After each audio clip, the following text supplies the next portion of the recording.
இந்த வீடியோவில் என்ன பார்க்க போகிறோம்னா பேஸ்ட் லிங்க்கு தான் பார்க்க போகிறோம். நார்மலாக ஒரு டேபிளை நம்ம காப்பி பண்ணி இன்னொரு இடத்துல பேஸ்ட் பண்ணும்போது இதில் ஏதாவது சேஞ்சஸ் நடக்குன்னா அதில் ஆட்டோமேட்டிக்காக அப்டேட் ஆகாது.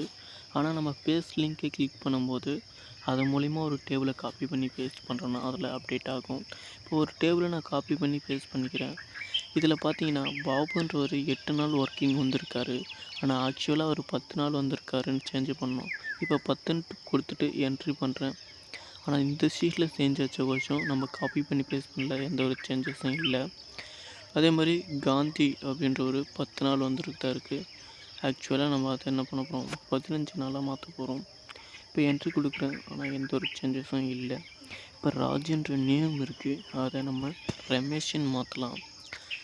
கொடுத்துட்டு என்ட்ரி கொடுக்குறேன் பாருங்கள். ஆனால் எந்த ஒரு சேஞ்சஸும் இல்லை நம்ம காப்பி பண்ணி பேஸ்ட் பண்ணதில். அந்த இடத்துல செல்லை கிளிக் பண்ணிட்டு ஃபைல் மெனுக்கு கீழே பார்த்தீங்கன்னா பேஸ்ட் இருக்கும், அதை கிளிக் பண்ணுங்கள். இதில் பேஸ்ட்டு ஸ்பெஷல் போங்க. இதில் பேஸ்ட் லிங்க்கை ஓகே கொடுங்க.